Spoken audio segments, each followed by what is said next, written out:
Assalamualaikum warahmatullahi wabarakatuh.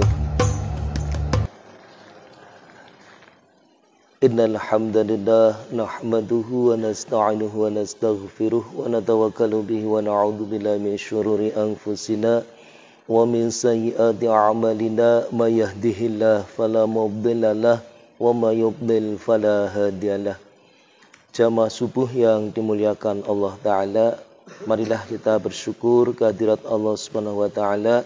Salawat dan salam semoga terlimpah kepada junjungan kita Nabi Agung Muhammad sallallahu alaihi wasallam.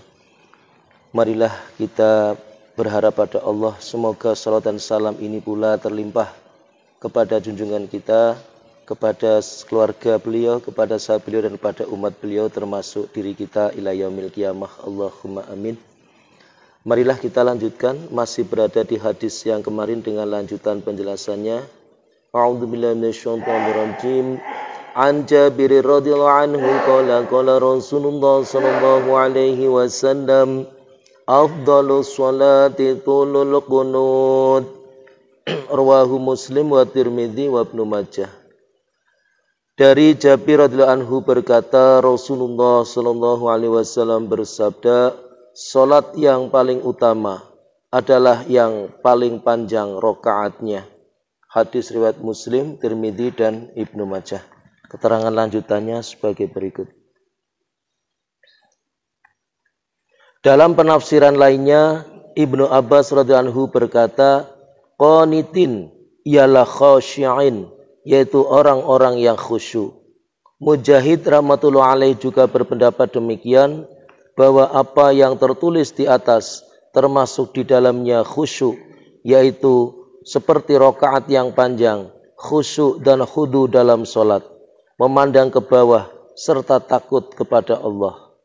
Abdullah bin Abbas radhiyallahu anhu berkata, pada mulanya jika Rasulullah sallallahu alaihi wasallam salat tahajud pada malam hari, beliau sallallahu alaihi wasallam akan mengikat dirinya di kursi agar tidak terjatuh karena mengantuk. Berkenaan dengan hal ini turunlah ayat A'udzubillahi minasyaitonir rajim. Bismillahirrahmanirrahim.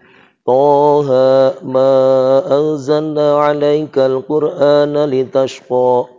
Taha, kami tidak menurunkan Al-Qur'an untuk menyulitkan.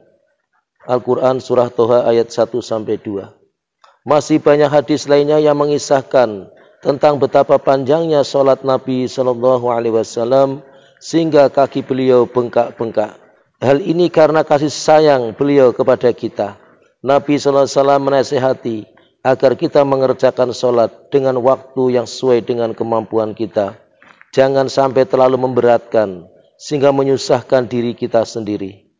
Pernah terjadi seorang sahabiah sebelum mengerjakan salat mengikat dirinya dengan tali.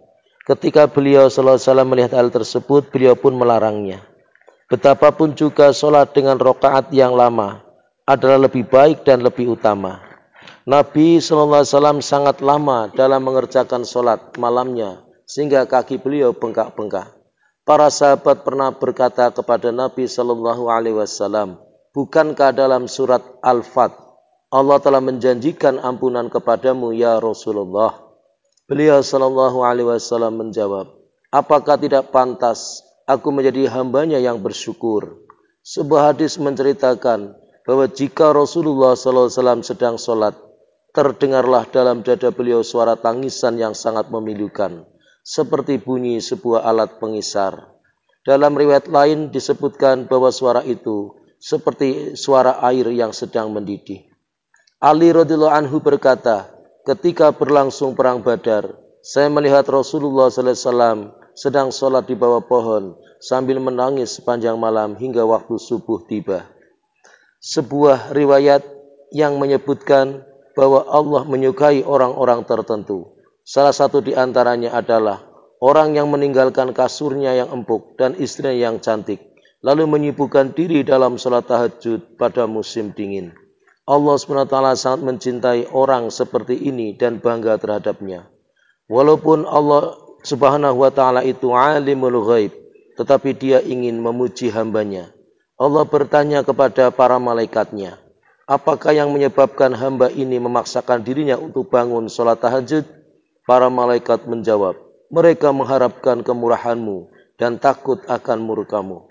Allah SWT berfirman, seandainya demikian, aku akan memberikan apa yang mereka harapkan dan aku akan menyelamatkan mereka dari apa yang mereka takuti. Rasulullah SAW bersabda, tidak ada rahmat yang diberikan oleh Allah yang lebih baik dari taufik untuk melaksanakan sholat 2 rakaat. Banyak disebutkan dalam Al-Quran dan hadis bahwa para malaikat senantiasa sibuk dengan ibadah. Sebuah hadis menyebutkan bahwa ada segolongan jumlah malaikat yang senantiasa ruku terus-menerus sampai hari kiamat. Ada lagi segolongan lain yang sujud terus-menerus dan sebagian lainnya ada yang berdiri terus-menerus. Allah SWT memberikan kemuliaan dan kehormatan kepada manusia dengan memberikan perintah sholat yang di dalamnya terkandung sebagai ibadah para malaikat, yaitu ruku, sujud, dan juga berdiri, agar kita mendapat bagian dari ibadah mereka. Masih cukup panjang penjelasan tentang hadis ini. Semoga Allah memberikan kepahaman pada kita dan kita insyaallah terus berusaha akan meningkatkan kualitas ibadah sholat kita, karena sungguhnya sholat inilah yang akan pertama kali akan dihisab oleh Allah Ta'ala.